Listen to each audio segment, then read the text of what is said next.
Ministério da Cultura apresenta. O mar azul esverdeado se encontra no horizonte com um imenso céu celeste de esparsas nuvens brancas. As ondas quebram nas pedras. A paisagem azul se contrasta com estacas cinzas de um pier abandonado ao lado da carcaça enferrujada de um velho navio petroleiro. Até os anos 70, havia uma comunidade aqui, cerca de 1.500 famílias de baixa renda vivendo na beira-mar de Fortaleza. Vistos da praia, um longo pier e a orla repleta de arranha-céus. Em 73, a prefeitura desalojou os moradores para a construção de um estaleiro. Barreira de contenção se estende na orla à frente de um hotel de luxo. Sobre margens de estruturas abandonadas, era preciso levar aquele povo embora. Passeamos por uma avenida com casarões antigos pichados e a imponente catedral neogótica com imenso vitral circular. Para bem longe do mar, agora seguimos por uma avenida extensa e pegamos uma estrada. As pessoas foram largadas no sul da cidade, onde não havia casas, água, luz, esgoto, asfalto, nada. Elas tiveram que se virar. Primeiro montaram barracas de lona e casas de taipa. Fotografias antigas em preto e branco de mulheres e crianças construindo os barracos no meio do mato. Lutaram por água, luz, saneamento. Outras fotos com crianças levando latas d'água nos ombros e cabeças. Aos poucos construíram creche, escola, casa de partos, sempre em mutirão. Fotos de pessoas carpindo e casas térreas. Centro de nutrição, Sociedade de Assistência Materno-Infantil Raimundo Nonato de Souza. Fizeram um bairro do zero. Outras fotos da Associação de Moradores, de pessoas construindo os alicerces e da inauguração de uma praça. Essa história de luta e organização foi a base para uma experiência de economia solidária que surgiria anos depois, revolucionando a comunidade e se espalhando pelo Brasil. Em tela preta, TVT apresenta cenas sobrepostas em preto e branco. Close de um olho se abrindo, 10 mãos unidas, vista aérea de uma cidade. Mãos destapam os olhos de uma jovem negra que nos olha séria. Flores desabrocham em imagens aceleradas. Casas numa comunidade, jovem branca nos olha e sorri. Detalhe de uma palma da mão com dezenas de linhas e rugas. Sobre a palma, aparecem as letras de forma uma a uma. Do título, A Flor da Pele, Banco Palmas. Avenida de um bairro com casas e comércio com roupas penduradas em gradil na calçada. No letreiro de um ônibus urbano, 629, CJ Palmeiras, perimetral.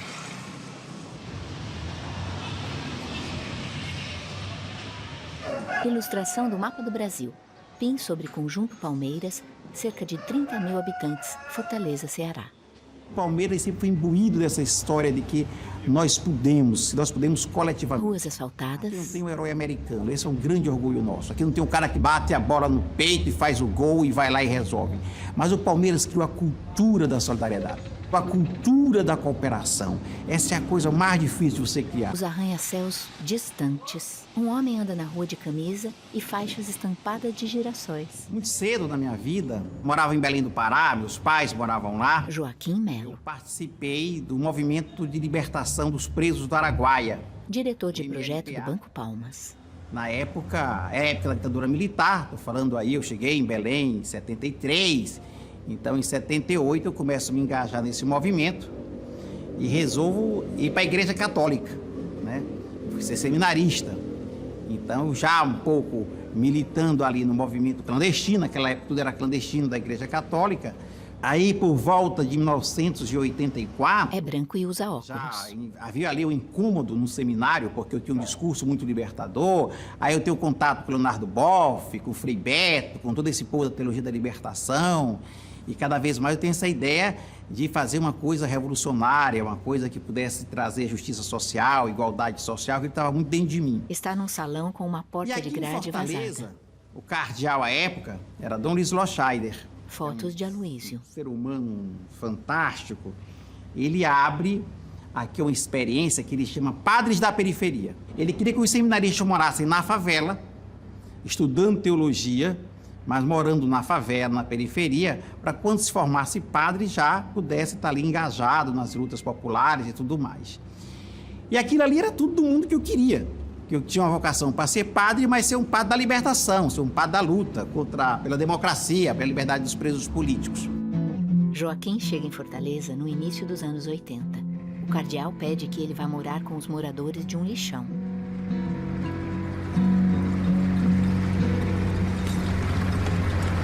Foto de uma mulher de mãos dadas com uma criança de 3 anos em meio a entulhos, montes de lixo, a rampa do Janguruçu. Quando você mora com os catadores numa rampa, você não sabe o que é bicho, o que é lixo, o que é ser humano, o que é a polícia. Foi ali que eu realmente radicalizei. Porque assim, olha, daqui para frente, a minha vida vai ser dedicada a lutar pela democracia, pelos direitos humanos, pela vida, enfim. E assim eu fiquei um ano lá, aí em 84, morando na rampa do Janguruçu, e o cardeal me chamou e falou assim, olha, vizinho lá, a rampa, tem uma comunidade, que claro que eu conhecia, porque a maioria dos catadores moravam aqui. É uma comunidade muito pobre, a maioria lá são catadores. Eu falei, sim, claro, eu sei, eu conheço, que é o Conjunto Palmeiras. É um pessoal que foi expulso da praia, que chegou lá, que estão sem nada lá, morando em barracas, de palha, de papelão. Eu quero que você vá para lá, fazer o mesmo trabalho que você está fazendo lá na rampa com os catadores. Organiza lá os mutirões. E foi ali com meus 22 anos de idade já, que eu saio da rampa do Janguruçu, do meio dos catadores, e venho para o Conjunto Palmeiras. E quando eu chego aqui, não era uma rampa de catadores, mas era uma vida tão brutal. As pessoas moravam em casas de palha, não tinha água, não tinha energia, não tinha saneamento básico, a fome era devastadora. E assim eu chego no Palmeiras, ainda como seminarista, né? E eu começo a me envolver nas lutas dos moradores, por saneamento, por água, por luz, pela vida, contra a fome. E assim eu fico. Fotos de pessoas com enxadas na terra e regando hortas. Joaquim abre mão de se tornar padre para se dedicar totalmente ao Conjunto Palmeiras. Jovens com cadernos. E assim participa do processo de urbanização do bairro nos anos 80 e 90. Pois então, aí em 1997, quando a gente já tinha criado ali o esgoto, a água, a gente já tinha criado escola, igreja, casa de parto, tudo comunitário. Gesticula. Aí teve uma segunda especulação imobiliária no bairro. Vinha a galera de fora, que é comum na favela que se organiza, né? Que se urbaniza. E o cara dava ali 5 mil, 6 mil para um barraco. Primeira dificuldade que a pessoa tinha, o marido adoeceu, o filho foi preso, ou até mesmo a conta d'água atrasou, cortaram a água, cortaram a luz, que a gente não tinha, agora já tinha. O cara vendia o barraco e ia embora para outra favela mais distante. E foi aí que nós dissemos, olha, desde 1973 nós chegamos aqui. Nós construímos esse bairro com as nossas mãos. O grande problema nosso agora é econômico, porque a gente não pode mais sequer morar ou pagar as contas do bairro que a gente mesmo construiu. Foi aí que a gente fez um negócio que a gente faz até hoje. Hoje a gente faz digital, claro, nós somos digitais. A gente pegou 10 jovens da comunidade, uma folha de papel, literalmente isso. Fotos das pessoas. E você ia perguntando nas casas para as pessoas o que é que você já compra, qual é a marca do produto e onde você compra. Era mais ou menos aí 22 mil pessoas no bairro, umas 4 mil famílias. Tinha 4 milhões de compras feitas por mês no Conjunto Palmeiras. Qual era o problema? 97% de tudo que se consumia vinha de fora do bairro. Das coisas mais básicas, um corte de cabelo, uma unha, uma blusa, um sabonete, um material de limpeza, um desinfetante, um detergente, tudo vinha de fora. E nós pegamos essas fotos da reunião, esses números, colocamos nas folhas de cartolina, bem grande, e saímos feito uma exposição itinerante, na praça, nas escolas, nas igrejas, dizendo aqui, ó pessoal, nós temos 4 milhões por mês circulando aqui no bairro, a gente compra. Daí a gente tirou aquela tese que até hoje inspira toda essa rede brasileira de bancos comunitários que se formou, que é: não existe bairro pobre, não existe comunidade pobre, território pobre, município pobre. A gente se empobrece porque perde as nossas poupanças locais e perde porque a gente não produz nem comercializa no próprio território. O bom disso não era nem o teor da entrevista, aquilo ali era um pedaço de papel e um lápis feito por jovens da comunidade que mal tinha acabado ali o primeiro grau, que seria o ensino fundamental. É a cultura que isso criou nas pessoas. Elas começaram a acreditar no potencial que elas tinham pelo consumo delas. Fala com orgulho, de punhos Mais tarde cerrados. batizou como uma revolução no consumo. Nós fizemos mais de 100 reuniões de rua e escola com esses cartazes, eram bem uns 20 cartazes, a gente pregava nas árvores, nos portes, nas salas de aula, onde desce. Uma garota O aponta pessoal para os entendia cartazes. aquilo ali. Aí a gente fez várias dinâmicas e uma delas era a brincadeira do sabonete, que perguntava assim pro pessoal: gente, quem tomou banho hoje? O pessoal, Entusiasmado, abre os não tomou banho braços. Não, tá, aquele negócio todo. Mas e a senhora? Qual é o nome da senhora? Dona Antônia. E Dona Antônia, qual foi o sabonete que a senhora usou para tomar banho? Aí a pessoa fica aquele negócio lúdico, sabe? Fez sabão de coco, de não sei o que e tal. E geralmente ele ia dizer uma dessas marcas aí mais comuns, Lux e tal. E eu perguntava pra pessoa: gente, quando a Dona Antônia pegou o Lux, passou no couro dela e pegou uma quenga d'água e botou na cabeça, para onde foi o dinheiro dela? Aí eles gritavam: pro lixo, tio, pro lixo. Foi pro esgoto, tio. E aí, aquela exclamação. Eu dizia: a senhora comprou ou a senhora roubou o sabonete? Comprei, claro. Então não foi pro lixo. Foi para onde esse... Cara, aquilo ali era mesmo que caía assim, um raio na cabeça da pessoa, despertava. Foi pro bolso do dono, tio, do sabonete. A gente fez uma lista lá, que era o nosso... Hoje você diria que isso era um business plan, era um plano de negócio. Naquela época a gente fez assim na parede, mesmo com carvão. O que é que a gente consegue produzir aqui? Sabão, pode. Sabonete é igual picolé, você bota na forma, pode. Corta cabelo, pode, tio. Costurar, pode. A gente pegou ali 20, 30 produtos que a gente poderia fazer aqui. E nós saímos perguntando para as pessoas isso, como é que seria esse projeto que a gente pudesse criar aqui no bairro, de maneira que o dinheiro circulasse aqui. E a ideia do Banco Palma, as pessoas perguntam assim: quem foi que criou o banco? Foi o Joaquim? Nada. Tinha um economista, piorou, se tivesse, não tinha nem criado, né? A galera na reunião, e se eu pudesse marcar o momento X, assim, o momento exato, foi uma senhorinha aqui nesse prédio da associação. Naquela época o prédio era bem menor, uma casinha ainda, que disse assim: meu filho, se tivesse esses cartão que tem por aí, naquela época estava começando os cartões de crédito, um cartão que só funcionasse aqui, a gente comprava um do outro aqui, aí o pessoal ia se animar e ia fazer aqui as empresas que vocês fizeram aí na parede e tal, que a gente botava isso na parede as empresas. Eu digo: porra, a mulher matou a charada, velho. Caramba, a gente vai fazer um cartão que só funciona aqui. Aí fomos numa ONG aqui do Ceará, se chama Ceará Periferia, que trabalhava com moradia popular e tal, e disse: olha, a gente quer R$2.000 emprestado, porque nós vamos começar um banco. E essa ideia do banco surgiu do povo. Eles vamos criar um banco, não vamos chamar de fundo de crédito, nem linha de crédito, nem um dinheirinho para emprestar. Pela nossa autoestima, o nome é banco. E o nome do banco tem que ser o bairro, Palmas, é Palmeira. Aí isso empestou, isso era nas escolas, nas igrejas, na rua, tudo muito comunitário. Nessa época, eu ainda era mais jovem, eu fazia muito teatro de rua. O teatro aqui sempre foi muito forte, a gente pintava o rosto para discutir essas coisas com as crianças, com os idosos, nas escolas. E lá surgiu o nome, Banco Palmas. E o cartão é Palma Card. Olha. Cartão verde com nome e número de identidade. Trabalhar com emoção era muito forte, que aqui era considerado o bairro mais pobre de Fortaleza. Era o local, era o castigo. Morar no Palmeiras era um castigo.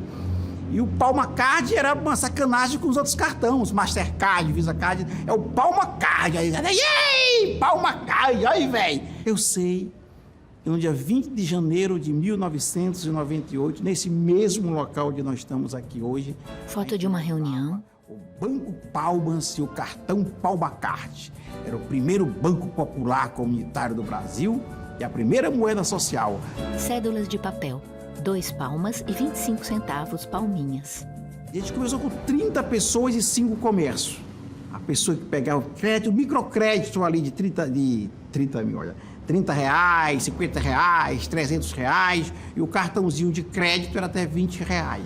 Elas iam aqui, pegavam o crédito, pagavam no final do mês, e a estratégia era a seguinte: até hoje isso acontece nas comunidades, para que os menorzinhos, o cara da bodeguinha lá, da pequena farmácia, o cara dos pequenos salão de beleza entrasse, ele se espelhava nos grandes. No Então, posto, tinha um postinho de aceitamos gasolina palmas. que funcionava, E a estratégia era o cara do posto de gasolina aceita. No muro, cumpre no Assim, bairro. não, fulano que é do posto está aceitando porque o negócio é sério, senão ele não entrava.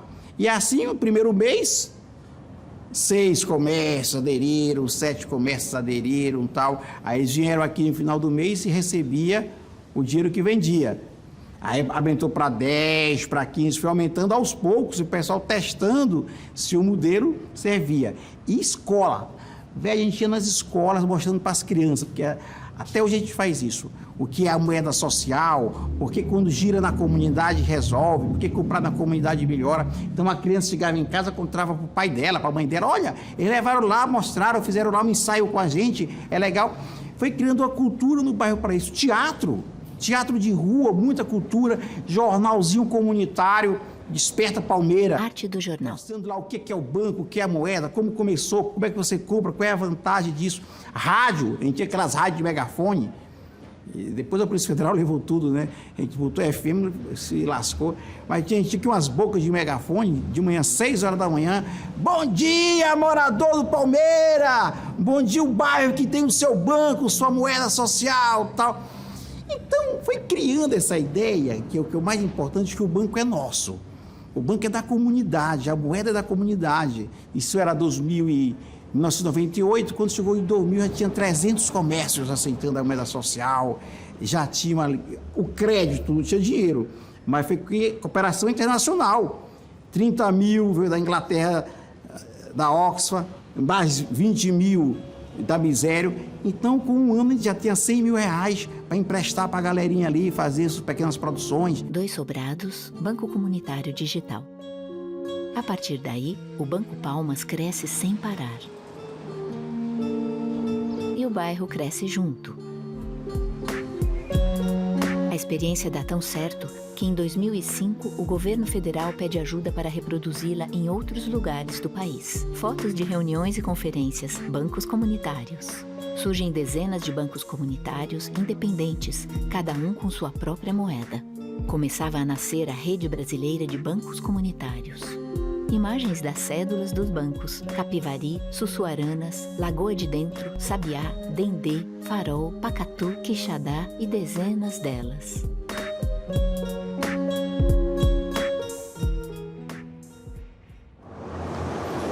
Fachada do banco. Na tela, logo os bancos comunitários passaram a enfrentar um obstáculo ao crescimento. Não havia marco regulatório e eles operavam em uma espécie de limbo jurídico. A solução veio em 2013, quando o governo aprovou a Lei das Moedas Digitais. Nela havia uma brecha para a rede, mas era preciso digitalizar. E aí, velho, como é que ia ter dinheiro para fazer uma plataforma digital de meio de pagamento, que é uma coisa caríssima? A gente inicia fazendo uma parceria com a empresa privada, depois a gente consegue o dinheiro com o BNDES e compra e monta nossa própria plataforma digital. E por exigência do Banco Central, ele queria que fosse uma única entidade nacional. Então não pode ser 100 bancos aqui com a mesma plataforma. E nós criamos o consenso de criar uma instituição chamada É Dinheiro Brasil, que o nome é muito forte. Acredite, é Dinheiro Brasil. Imagens do aplicativo no celular. Você abre, está escrito: nós somos comunitários, nós somos populares. Você está abrindo uma conta digital num banco que trabalha com moeda social. Tanto é que lá tem saldo em moeda social. E aí a gente digitalizou nossos bancos. E eu acho que de todas as estratégias que a gente montou, essa foi a decisão mais correta. Porque nós apontamos na direção da política pública. E várias prefeituras descobriram aquilo que era uma coisa só da comunidade, só a partir de associações, começou a virar política pública no Brasil. Leis após leis, e a gente começou a ir para os municípios, falando para os prefeitos, mostrando como é que faz as leis, como é que isso funciona, tal. A gente fez uma caravana e foi se criando isso que é, para mim, a coisa mais interessante que tem hoje no Brasil, que sem demonizar os bancos, se a gente precisar fazer uma caravana para quebrar os bancos comerciais, de baixo para cima, um conjunto de prefeituras estão dizendo assim: olha, aquilo que foi nascido lá no Palmeiras, com o Palmacard, lá no mimeógrafo, essa tecnologia social é importante para a gente gerar emprego, renda, democratizar o sistema financeiro aqui no meu município. Então, hoje já são 12 municípios no Brasil que pagam suas contas. Olha o que é isso. Ele não precisa ter dinheiro novo, ele só tira o dinheiro do banco tradicional que acumula para si a riqueza, roda os pagamentos municipais ali no banco, no comércio local, com um cartãozinho digital ou no celular, as pessoas compram. Quando elas compram, isso que é importante, gera uma taxa, que é 2%, mais barato que essas taxas que geralmente o pessoal por aí cobra, né? 3%, 4%. Eu conheço um município que tem 12% que essas empresas de cartão cobram. 2%. Só que essa taxa volta para o banco local, não vai embora para as grandes bandeiras, para fazer o quê? Crédito para a produção. A juro zero ou perto de zero.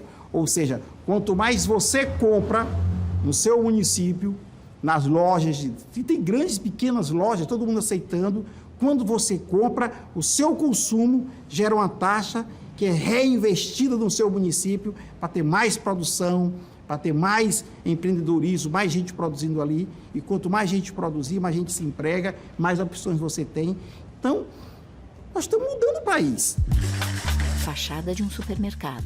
Uma mulher faz compras.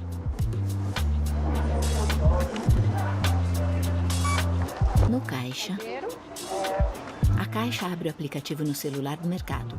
Clica no ícone Dinheiro Social, depois no QR Code e mostra para a cliente, que no aplicativo do seu próprio celular, digita o valor e paga. Essa grande história do Banco Palmas mudou o rumo de inúmeras histórias pessoais. Um fogão é aceso e uma mulher cozinha. A da Eliane é uma delas. Eu cheguei aqui em 80, tá com 42 anos. Tinha aproximadamente de 8 para 9 anos. No tempo que a gente chegou aqui, não tinha água, era só lama, mato. Aqui onde eu moro mesmo é mato. Era mato, né? E a gente veio pra cá, pra morar aqui no Palmeiras, que eles estavam colocando as famílias, né, que não tinham onde morar, tava tudo jogando pra cá, que nem joga batata. Mas aí foi muita luta de pessoas antes de mim, que nesse tempo eu não era criança, né? Antônia Eliane, cooperativa Prato Graças Colorido. a Deus, hoje nós somos um bairro bem assistido, né? E eu sou uma das mais novas ainda, né, que tô na luta, né? A partir do momento que eu me engajei, que eu conheci o Banco Palmas, eu me engajei, gosto muito de trabalhar com o povo, com a comunidade. E aí fui à luta também, tô na luta também. Para os que vinham, né, após de mim, cada vez venha crescer mais aqui a nossa comunidade, para que nossos netos, É branca filho e dos gorda. nossos netos, né, cada vez que venha melhorando mais as coisas para eles. Usa óculos e tem um lenço na cabeça. Eliane começou um negócio na área de alimentação após fazer cursos de culinária promovidos pelo Banco Palmas. Depois pegou um empréstimo e comprou um fogão E profissional. aí comecei a trabalhar, o meu filho me emprestou o liquidificador, me emprestou a batedeira, e aí comecei a trabalhar fazendo bolo e daí por diante. Progrediu e pronto, graças a Deus, trabalhando nas feiras, na minha casa, nas feiras, fazendo comida, vendendo, né? Panelada, sarrabui, galinha caipira, tudo que é comida eu sei fazer, graças a Deus. Salgado. O banco promoveu outro curso, desta vez sobre organização comunitária. Eliane não perdeu a chance. E aí esse curso me fez abrir a minha mente que eu não precisaria estar dentro de casa, ser escrava do lar, né? Poderia conhecer novos horizontes. Fui fazer o EJA, estudei. Aí o meu esposo teve AVC. Por conta do AVC dele, teve um AVC hemorrágico, eu tive que sair para tomar conta dele. O que aconteceu? Ele, né, a gente pagava muito dinheiro levando ele para os médicos, para fisioterapia. E eu digo, Ferreira é o nome do meu esposo. Vamos comprar um carro? E ele olhou para mim, quem é que vai dirigir? Eu digo, eu. Ele, você não tem condições, você não tem capacidade para tirar a carteira. Eu digo, eu provo para você como eu tiro. Aí ele, pois se você tirar, eu compro o carro. Aí eu fui, me inscrevi na autoescola, passei, graças a Deus, de primeira, tirei minha carteira e cheguei e mostrei a carteira, tá aqui, passei. E realmente ele comprou o carro mesmo, né? Compramos um carro, já tô com o segundo, já fiz a troca dele. E aí pronto, vou para todo lugar. Tô com 7 anos que ele tem AVC, é 7 anos dirigindo, graças a Deus. Na cozinha, diante de uma mesa com vasilhas e panelas, ela organiza marmitas, arroz, legumes, farofa e um creme.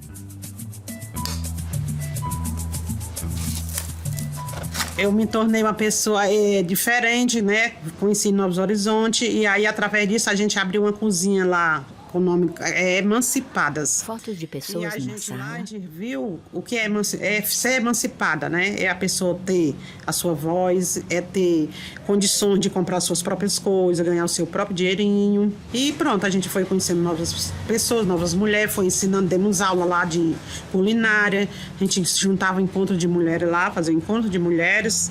A gente se juntava para conversar sobre educação financeira, sobre vários assuntos, né? Fazer reunião. No curso, pessoas com touca cozinham. Nas ruas, lojas de colchões, bicicletas, supermercados. Uma mulher escolhe um produto na prateleira. Muitos outros começaram negócios, cresceram, se transformaram e seguem construindo o bairro. Cenas de mulheres preparando comidas, uma delas nos mostra um hambúrguer. Uma das grandes riquezas do Conjunto Palmeiras é que desde cedo, desde a época dos mutirões comunitários, a gente aprendeu muito a cultura da cooperação.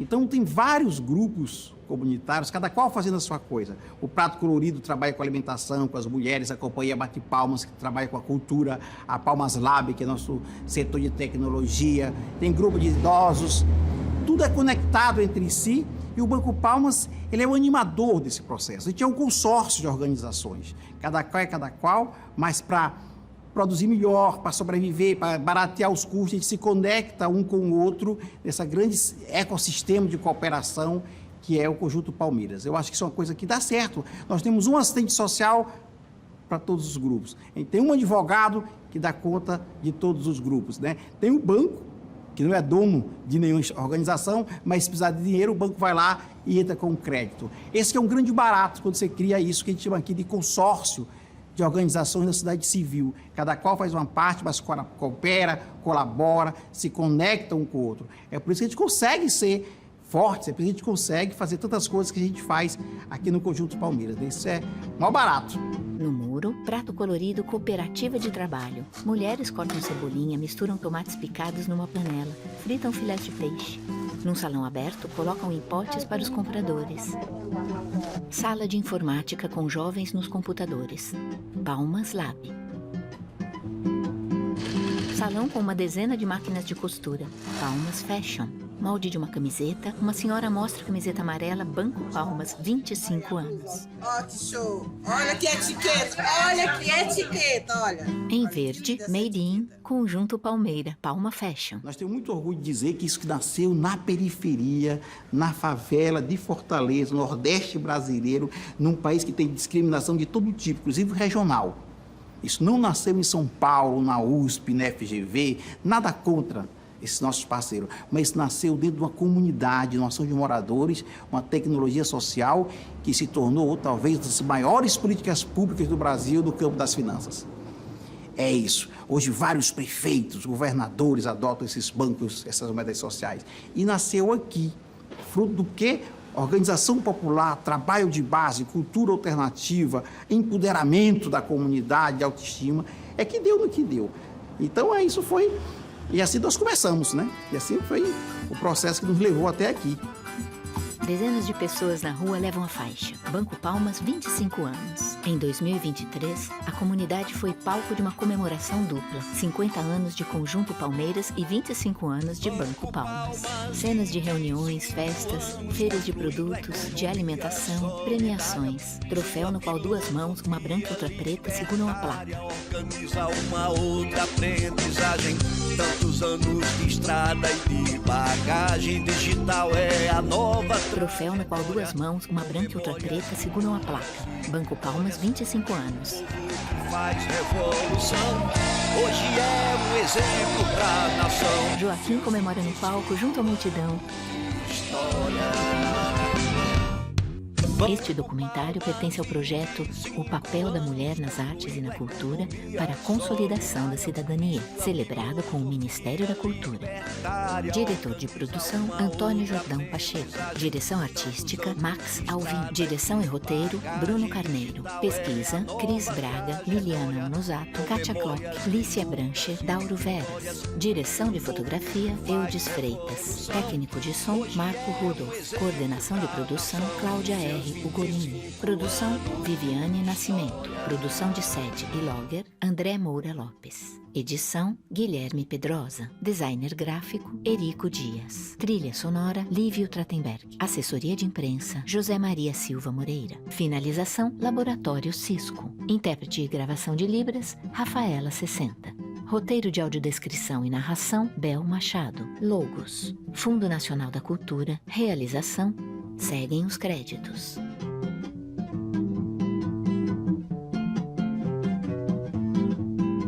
Fundo Nacional da Cultura, Lei Rouanet. Ministério da Cultura, Governo Federal, Brasil, União e Reconstrução. TVT.